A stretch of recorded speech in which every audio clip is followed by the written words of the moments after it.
Hello, السلام علیکم حضرت جی۔ وعلیکم السلام۔ ہم انڈیا سے محمد جمشید عالم منیری، آپ کے مرید، آپ کے غلام بات کر رہے ہیں حضرت جی۔ آپ خیریت سے ہیں؟ الحمدللہ بالکل ٹھیک ہے ماشاءاللہ۔ اللہ تعالیٰ آپ کو ہمیشہ صحت مند رکھے، اللہ تعالیٰ آپ کو ہمیشہ خوش رکھے، اللہ تعالیٰ آپ کے محنت کو بے انتہا قبول فرمائے حضرت جی۔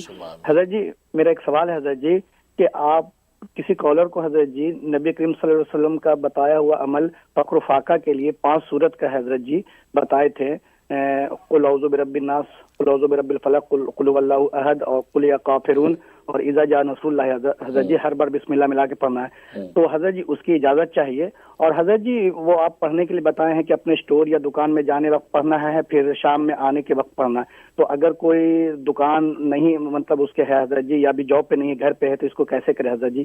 وہ بتا دے اور آپ اجازت دے دیں حضرت جی، اور اپنی خاص توجہ فرمائے حضرت جی۔ اللہ تعالیٰ آپ کو خوب خوب جزائے خیر دے۔ جزاک اللہ۔ ماشاءاللہ ماشاءاللہ، انڈیا سے کال کر رہے ہیں، اللہ تعالیٰ آپ کو برکت عطا فرمائے اور آپ کی دعائیں ہمارے حق میں قبول فرمائے۔ اور باقی جو عمل آپ نے فقر و فاقہ کے لیے اس کی اجازت مانگی ہے، جو نبی کریم صلی اللہ علیہ وسلم نے ایک صحابی کو بتلایا تھا جو فقر و فاقہ کے شکار تھے، انہوں نے عرض کیا تھا یا رسول اللہ صلی اللہ علیہ وسلم، فقر و فاقہ بہت ہے، بہت تنگ دستی ہے، آپ جو کوئی مجھے عنایت فرما دیجئے۔ تو آپ نے فرمایا تھا کہ جب گھر سے نکلا کرو تو یہ جو ہے 5 صورتیں پڑھا کرو بسم اللہ ملا کے۔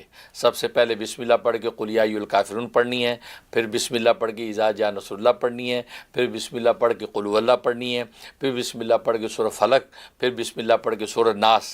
سورہ ناس ختم ہونے کے بعد آخر میں پھر بسم اللہ پڑھنی ہے، کیونکہ 6 مرتبہ بسم اللہ ہو جائے گا، 5 یہ صورتیں تلاوت ہو جائیں گی۔ گھر سے نکلنے کے بعد نبی نے فرمایا کہ یہ تلاوت کرو، اور پھر اپنے کام کاج سے فارغ ہو کے واپس گھر لوٹنے لگو تو پھر یہ 5 صورتیں تلاوت کر لیا کرو۔ تو فرمایا تمہارا فقر و فقہ ایسا دور ہوگا کہ تم مال رکھ رکھ کے بھولو گے۔ اور واقعی وہی ہوا۔ وہ صحابی فرماتے میں نے پڑھنا شروع کیا، مجھے نہیں پتہ چلا کب میرے اندر وہ امارت و دولت حاصل ہونے لگی، اور کب اس قدر مال و دولت کہ اس کا حساب نہیں، کہ رکھ رکھ کے بھولتا تھا گویا کہ۔ تو کہا کہ اتنا زبردست عمل ہے، اور واقعی جن لوگوں نے عمل کیا ہے کمال کا فائدہ ان کو ہوا ہے۔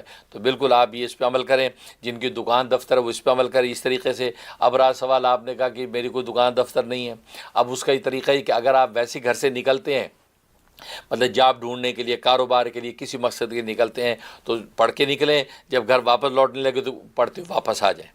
اب آپ کہتے ہیں میں گھر سے نکلتے نہیں، گھر میں رہتا ہوں، جاتا ہی نہیں، اس کے لیے حل یہ اپنے کمرے سے، جو بھی بیڈ روم ہے، اپنے کمرے سے جب نکلے کچن کی طرف جائے، اور یہ پڑھتا ہوا جائے۔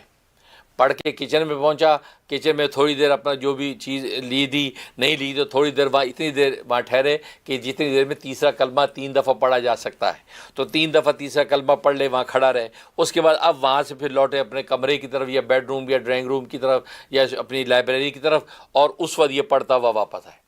بس اپنے گھر کے اندر ہی یہ چل پھر کرتا رہے۔ انشاءاللہ 41 دن نہیں ہوں گے کہ انشاءاللہ آپ غیب سے اللہ تبارک و تعالیٰ اپنے خزانے کھول دیں گے۔ بہت ہی مجرب ہے، میں بھی دل سے دعا کرتا ہوں اللہ تبارک و تعالیٰ اہل اسلام کو فقر و فاقہ دور کر کے اللہ تعالیٰ عافیت اور خیر والا مال خوب خوب نصیب فرما دیں، آمین یا رب العالمین۔